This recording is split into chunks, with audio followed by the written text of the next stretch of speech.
Brett Allen here. Thanks everybody for watching and listening. We have a very special guest today. This is very fun and very cool. A little bit of nerding out here. We're chatting with veteran actor Sean Whalen about his newest project, CRUST, Sometimes Life Sucks. It's a feature horror that you have spearheaded from tip to tail. So congratulations on that. Yes, yes. I am producing. I co-wrote it. I am directing it, and I am starring in it. Yes, So, and a news release just came out that you have championed. You're smiling, Alan Ruck. Let's talk about that. um, Succession. yes, and well, we have a longer history than that. We were in the same truck together in Twister. Yes, We were the yes. guys in charge of guiding the team, and that's where we met. That's how we became friends. And I had asked him back in the day if he would like to do it. And not back in the day, sorry, like about a year or so ago. And he said, yeah, I'd love to be part of your directorial debut in a very quick text. And so you never really know. And then he went off to shoot the final season or the season, and they flew, they take them all over the world. Right. And we were trying to get together for like a breakfast or a lunch in the holidays, and unfortunately, their family got ill, and we missed windows there. And then he was back to Succession, and I was like, oh, I can't really. My producers are like, "Is he doing it? Is he doing it?" And I was like, I can't press this, right? I just can't. And couple weeks ago, I pressed, and he goes, "Oh yeah, no problem." And again, it all sounds good, and people are busy on sets, Oh and even yeah, it's always. you don't really know, right? So then I called him last week, and he goes, "Oh, absolutely, I'll call my people, I'll tell them to do it." And I said, you know, uh, he said, yes, it's fine. And I go, have you read it? And he goes, no, but I trust you. It looks really fun. And I told him how well the Indiegogo was going. And then he just said, yep, I'll call my people. Just announce me when you want to, and it's all good. 100% trust and faith, which was so moving and meaningful to me. And, for people, I've been on TikTok since 2020, and the people who love Twister just talk about him and I all the time. Yeah, you guys are very Well, popular on that. Yeah. yeah. And so to be able to say that to him, and him just blindly having faith in me 100%, is so cool. I honestly don't think he's read the script yet because he's been so busy, he just got home. But he was totally down with it, 100%. So I'm very, very happy that he's going to be a part of it. He brings a credibility to my cast, which I've already had an incredible cast. Danny Roebuck, Alyssa Rose, Ricky Dean Logan, Rebecca Kennedy, who's hot off of Two Witches. Like I've just made sure that I had really good actors, and he just adds to that mix. Daniel's great. He was on the show for the Munsters, and Yes. we had such a great conversation. I mean, Matlock of all things. You Yeah. do have a fantastic cast, and the fact that you've been in this industry. How long have you been an actor? Like, I mean, obviously people know you from Twister, but I you've mean, done. I started, like, I'm not counting, high school or things like that, but I started training at the Growling Theater in 87. Okay. Winter of 87, January of 87. And I got my first SAG commercial in 89. Okay. And then from there, I got my first movie. These were commercials I did for a couple years, and my first movie was People Under the Stairs in 91. But I have my SAG card since 1989. Was that a immediate thing that you had to do because of the commercials? You had to get a SAG card right away? Yeah, I mean, you kind of do, because the first one you got back in the day, it's called Taft-Hartley, and actually Sally Fields talked about that. But you get a Taft-Hartley, which means you're eligible. Okay. But by the time you get a second SAG job, you must join. Okay. So I started doing well in commercials, and so I think I got a commercial, earlier in the year, like in fall, but by a few weeks later, I had booked another one, so I had to join. So Yeah, sometimes I've heard they make you do it right away, just kind of depending. Well, that's very they cool. don't now. I mean, but they do it. They do it if you get 2 jobs in a row. Yes, you have to get it. Yeah.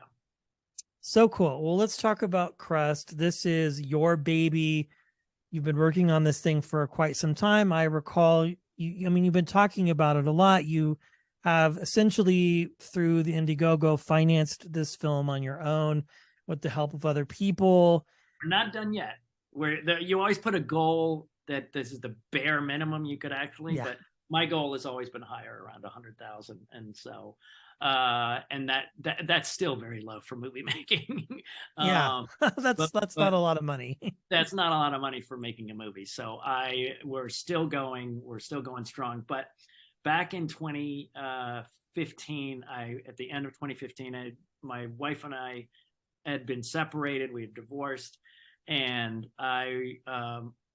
we sold our house in 2015, and I went into an apartment, and my daughters were in their early teens, and it was very heartbreaking to me to have them go into the holidays in like the divorced dad apartment, that wasn't a home necessarily. You know what I mean?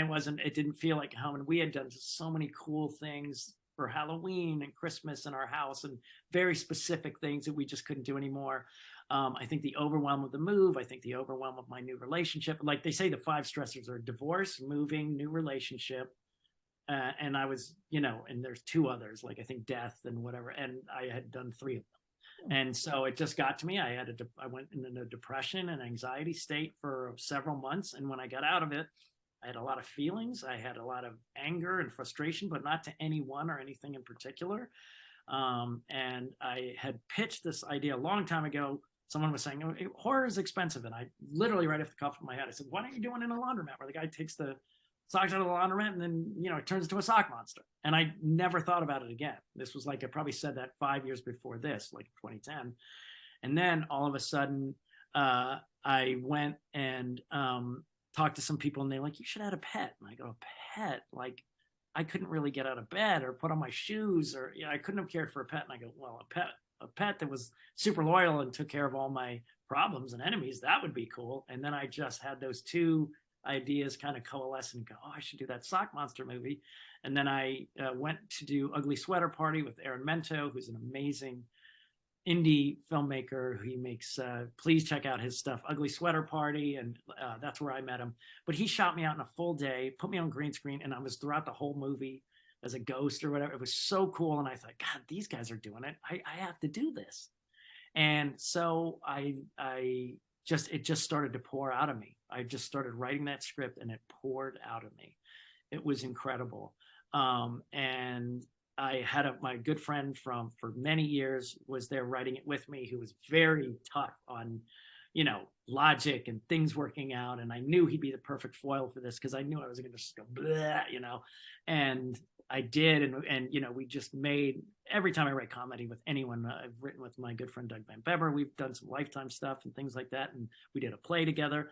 But the only caveat we have is, if we're not laughing at the jokes, then it doesn't stay in the script. Yeah. We don't allow it to stay. And then, I tried to get together with Aaron and Felissa, and we tried to make it happen.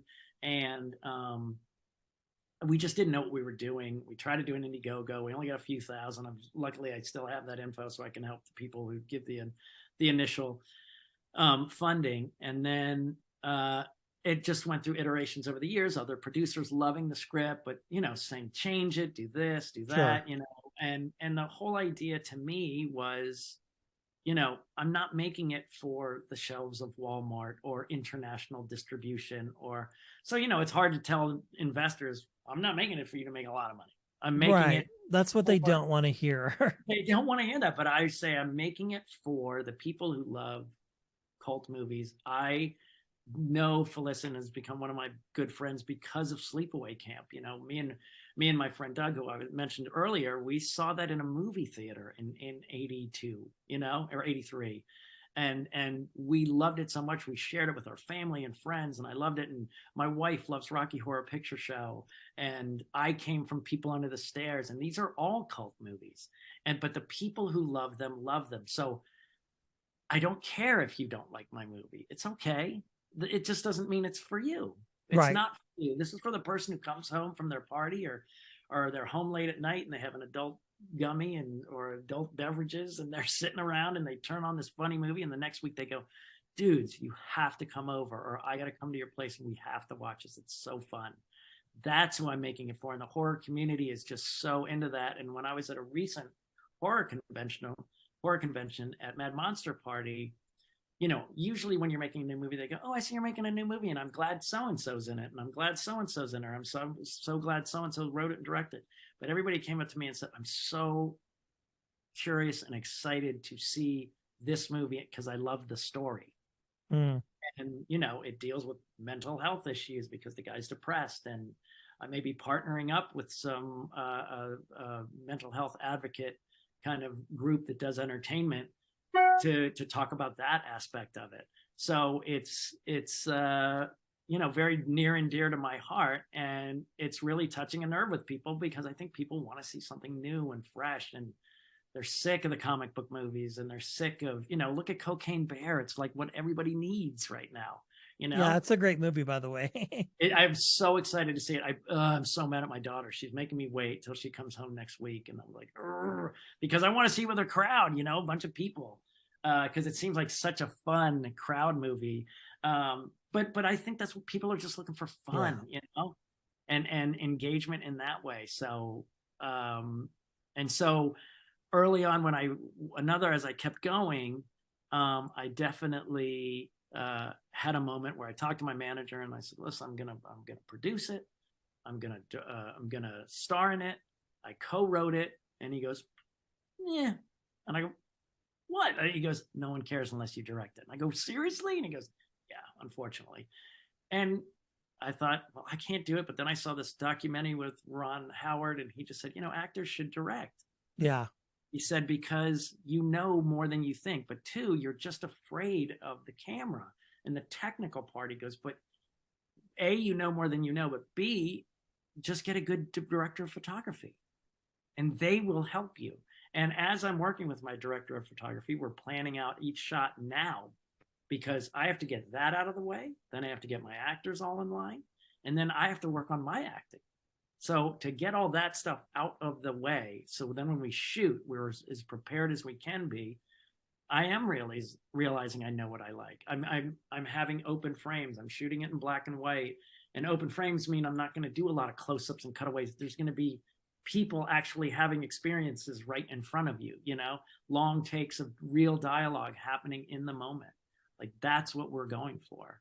So I guess I do have a vision of what I really like, and all the movies that influence me. I love Do the Right Thing by Spike Lee. I love Young Frankenstein. I love early Woody Allen movies. Amazing filmmaker, not a great person, I know. Trust me, I know. But the way he would open up the camera and have people talk. Tar, the new movie Tar with Todd Field, who was a friend from Twister. Leaving it open so people can see actual experiences. I'm an actor director, so it's very important to me, I get it. I get it. Well, that's fantastic. I can't wait. I'm certain it will be wonderful. Well, let's talk a little bit about your career because you have been a part of so many projects, and I see you on TikTok and social media quite often, answering questions, talking to people about all the many things. It seems to be there's different genres that people know you from. I'm curious, when you go to these conventions or you meet people, are you able to spot right away like how they know you from or what they know you from? Okay, you do.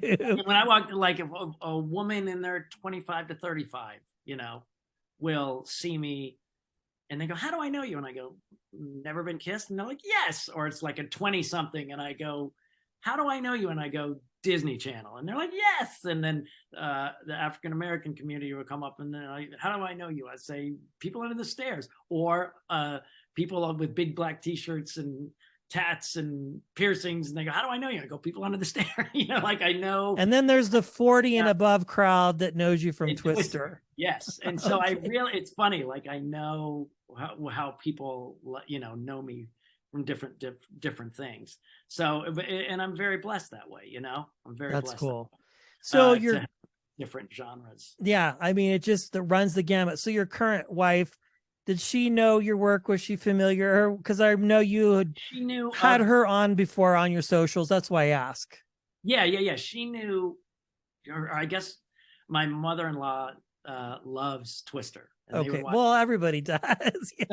Yeah. So she watched that, um, and she knew me from Never Been Kissed, but it Okay. wasn't like, she wasn't like a super fan or anything. But I did meet her at a convention, Oh, so that there you go. yeah. But she wasn't looking for me; she was with other people, and we had a great time. We when we met, we had met before at a convention, but we were both ending our marriages at that time. Nothing was, we just met each other very friendly after a karaoke thing, and then later I saw her a couple years later. I'd been divorced, and we got together that weekend. She lived in Pennsylvania. I lived in LA. We did long distance for 2 years. Then she Wow. moved out here, and it's been great ever since. So That's awesome. And the kids, do they appreciate your work, Sean? Are they like, this is you know, awesome? Or are they like, we don't care? okay, so first of all, they didn't like horror at all, so a lot of that, and I played a lot of creepy characters and things like that. Yes, They loved it when I got to bring them to the set of Wizards of Waverly Place, and they got to meet Selena Gomez. of But when course. I was shooting, they didn't care at all. They were like, "We want to go to the dressing room." They were only like, 5 and 7 or whatever. But I saw the great interview with Bruce Springsteen and Howard Stern that they even put on HBO because it was so powerful. It was so good. And they said, "What do you?" Same question. And Bruce Springsteen said, "They don't care that I'm playing in front of 50,000 people or doing a European tour with Wembley State. They want to know, are you going to be able to take me to my friend's house tonight? Yeah. Are you going to be able to, make sure that I'm able to get this done? Or I'm their dad. I'm Yeah. their dad." And they just don't see the work. And in fairness, I try to find out as much, what my daughters do. And I ask them when they're in school, their classes and stuff. But they have a whole life that, they'll call me and say, "Oh, I got an A on a test." And I go, "Great." And I'll say, "Hey, I just got CRUST is going to get funded. I'm going to make it." And they go, "Great." You know what I mean? It's the same thing. Um, they just want you to be their father. And Yeah. I so think that's it's key. not a dismissal. There was a time that my youngest daughter was very excited about it. She was like, oh, she was so cute. She was like 5. And anytime someone would talk to me about movies, she'd get a big smile and scoot over and stand next to me and hold my hand and be like, "Oh, this is really exciting." I think that lasted about 6 months. And ever since, again, if you're their father, they want you to be their father. They don't care about the other things. They don't matter as much. So, but they like never been, I mean, they'll call me because they're traveling. My daughter lives in Boston. She'll travel and she goes watching a movie and she'll be like, "Wait a minute, you were in Charlie's Angels?" And I go, "Yeah." She goes, "I was watching it on the plane and there you were." And like, they just don't, and then it doesn't mean they don't love me or anything. I Right. It's just, just normal for them. yeah, what are you going to say? Like, "I can't take you to your friend's house, but I'm playing this stadium." They're like, "I want to go to my friend's house." Yeah. I mean? I So, get it. I get it. Well, yeah, this, it just made me feel so much better when he said that because I thought, "Oh, I that's get it." cool. Yeah, it was very cool. Awesome. Well, one last question.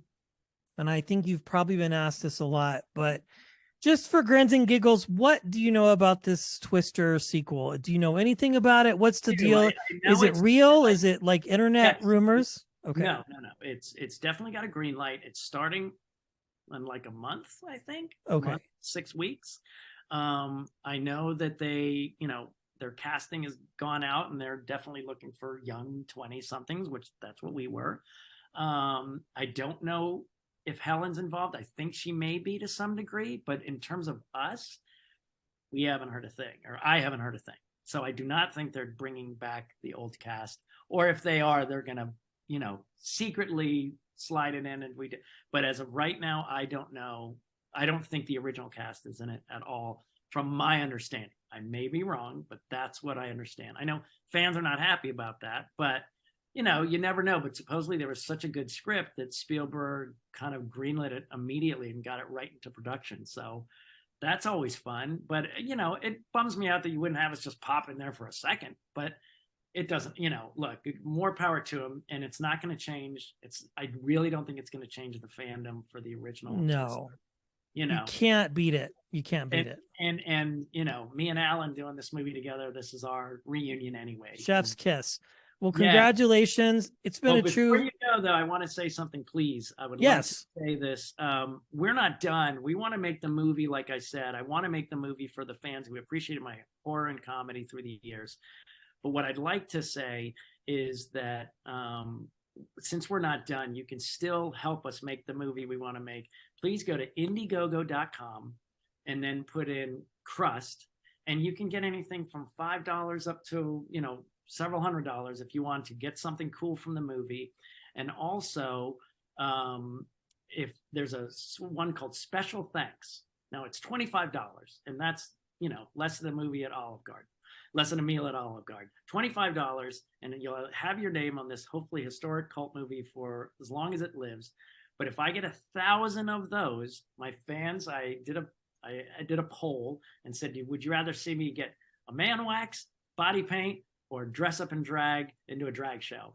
And everybody overwhelmingly said a drag show. And I said, okay, so if I hit 1,000, I will do a drag show. So go there, get the $25, and because more than world problems, you want to see Sean Whalen in a drag show. Yeah, who doesn't? Awesome. Well, I appreciate your time, and congratulations on all this. It's been an honor chatting. Well, thank you so much, Brett. Thank you for having me. Absolutely.